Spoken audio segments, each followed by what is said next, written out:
করব। আসুন আমাদের সকলকে চোখ কান খোলা রাখতে হবে। আমাদের যে আন্দোলন, আমাদের যে যুদ্ধ ছিল গণতন্ত্র প্রতিষ্ঠার, মানুষের অধিকার প্রতিষ্ঠার, সেই যুদ্ধ কিন্তু এখনো শেষ হয়ে যায়নি।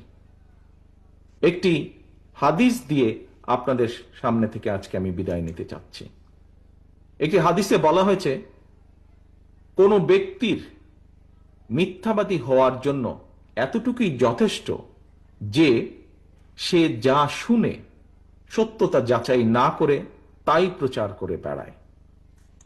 প্রিয় সহকর্মী বৃন্দ, সম্মানিত উপস্থিতি বৃন্দ, আমরা অনেককেই আজকে ধর্মীয় অবস্থান থেকে অনেককে আমরা কথা বলতে দেখি, অনেককে কথা বলতে শুনি। তাদের সকলের কাছে, তাদের সকলের সামনে এই হাদিসটি আমি রেখে যাচ্ছি।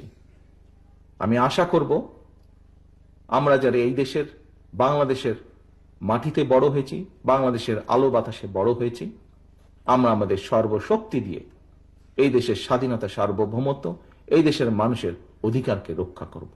আজ শহীদ পরিবারের এই মিলন মেলায় এই হোক আমাদের প্রতিজ্ঞা যে যে কোনো মূল্যে আমরা এই হত্যার বিচার এবং শহীদদের যে স্বপ্ন, যে প্রত্যাশা ছিল, তা আমরা পূরণ করতে সর্বোচ্চ চেষ্টা চালিয়ে যাব। প্রিয় সম্মানিত অতিথিবৃন্দ, এই মুহূর্তে যদি আমরা মিডিয়া দেখি, আমরা মিডিয়া দেখলে দেখব যে একটি বিষয়কে ঘিরে বিভিন্ন রকম কিছু কিছু মেসেজিং করার চেষ্টা করা হচ্ছে, কিছু একটি তৈরি করার, একটি গল্প তৈরি করার চেষ্টা করা হচ্ছে।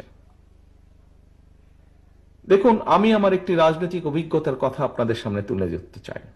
এই অভিজ্ঞতা আমার যেমন আছে, এই অভিজ্ঞতা মহাসচিব সাহেবের আছে, এই অভিজ্ঞতা মঞ্চে উপস্থিত রিজভী সাহেবের আছে, এই অভিজ্ঞতা মঞ্চে উপস্থিত আমাদের ছাত্রদলের সভাপতি, সেক্রেটারি, আমাদের ছাত্রবিদ্রোহ সম্পাদক বকুল সহ অনেক নেতৃবৃন্দের আছে এই অভিজ্ঞতা।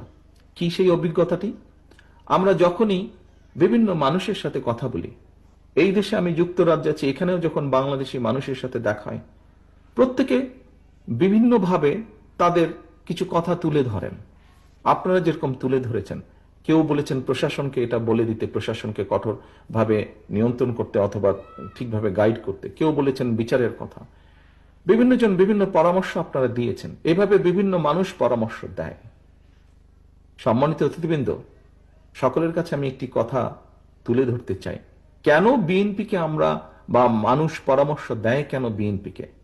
কারণ মানুষ একটি জিনিস বিশ্বাস করে বা মনে করে খুব দৃঢ়ভাবে যে বিএনপি সরকার পরিচালনার অভিজ্ঞতা আছে, ইনশাল্লাহ বিএনপি আগামী দিনে দেশ পরিচালনা করবে।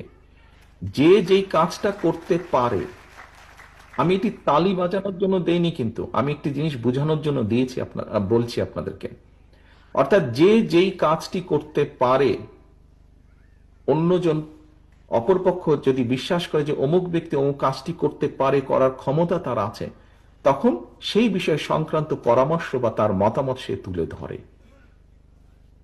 আপনারা টিভিতে দেখবেন, টক শোতে দেখবেন, বিভিন্ন ব্যক্তি বলেন, হ্যাঁ বিএনপির তো এই করা উচিত, বিএনপির ওই করা উচিত, বিএনপির দেশ নিয়ে এটা করা উচিত, বিএনপির দেশ নিয়ে ওই পলিসি নেওয়া উচিত, বিএনপির ছাত্রদের নিয়ে এই পলিসি নেওয়া উচিত, শ্রমিকদের নিয়ে এই পলিসি নেওয়া উচিত। কেন বলে কথাগুলো বলে কারণ যারা পছন্দ করে না, উভয় পক্ষই স্বীকার করে নিচ্ছে যে আগামী দিনে ইনশাল্লাহ বিএনপি দেশ পরিচালনা করবে, সেই জন্যই বিএনপিকে এই কথা বলে।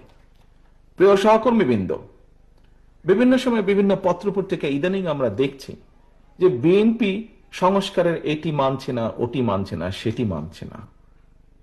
অপরপক্ষে আমরা দেখছি অনেকগুলো দল সবকিছু মেনে নিচ্ছে। আমাদের নেতৃবৃন্দ বলেছেন যে এখানে তো আমরা এসেছি আলোচনা করার জন্য, যদি সব মেনেই নিতে হয় সেটি তাহলে আলোচনার দরকার ছিল কি? সরকার বলে দিত যে এই করতে হবে, কিন্তু আলোচনার জন্যই ডাকা হয়েছে। এবং সেই আলোচনাকে আমরা দেখেছি কিছু ব্যক্তি, তার মধ্যে কিছু মিডিয়ার কিছু অংশ সহ, বলার চেষ্টা করছেন, তুলে ধরার চেষ্টা করছেন যে বিএনপি এটা মানছে না, বিএনপি ওটা মানছে না, আর কেউ কেউ এটা মানছে, ওটা মানছে। সকলের প্রতি সম্মান রেখেই আমি বলছি, দেশ পরিচালনার দায়িত্ব যারা যারা যাচ্ছেন রিফর্ম কমিটিতে, দেশ পরিচালনার অভিজ্ঞতা বা দায়িত্ব বা অভিজ্ঞতা বিএনপি ছাড়া আর কি কারো ওখানে আছে? কারণ নেই, আর কারণ নেই। কাজে বিএনপি যেটি মানছে এবং যেটি নিয়ে বিএনপি প্রশ্ন তুলছে, বিএনপির অভিজ্ঞতা থেকেই বলছে। কারণ বিএনপি জানে, বিএনপির ধারণা আছে যে কোন কাজটি করলে দেশের জন্য ভালো হতে পারে, কোন কাজটি করলে দেশের জন্য ভালো না হতে পারে। বিএনপির দায়িত্ববোধ আছে, দায়িত্ববোধ আছে বলেই বিএনপির অবজারভেশন গুলো তুলে ধরছে, বিএনপির আপত্তিগুলো তুলে ধরছে। যার কোনো দায়িত্ববোধ নাই তাকে তো যদি বলে যে তোমাকে হিমালয় পর্বত নিতে হবে মাথায়, সে বলবে নিব মাথায়। কিন্তু হিমালয় পর্বতকে তো মাথায় তোলা যায় না। যার দায়িত্ববোধ নাই, কাঁধে যার দায়িত্ব পড়ার কোনো কারণ নেই, কাঁধে যার দায়িত্ব নেবার কোনো কারণ নেই, সে তো সবকিছুই করে ফেলতে পারবে। বিএনপির যেহেতু দায়িত্ববোধ আছে, বিএনপির যেহেতু অভিজ্ঞতা আছে, সেই জন্যই অভিজ্ঞতার আলোকেই বিএনপি যেটা যেটা মনে করেছে দেশের জন্য ভালো, দেশের মানুষের জন্য ভালো হবে, বিএনপি সেটাতে সেটাতে এগ্রি করেছে। বিএনপি যেটাতে মনে করেছে যে আলোচনার মাধ্যমে সংসদে, আগামী সংসদে আলোচনার মাধ্যমে করে ফেলা যাবে, কাজটি আলোচনার মাধ্যমে আমরা করব, বিএনপি সেভাবেই প্রস্তাব উপস্থাপন করেছে।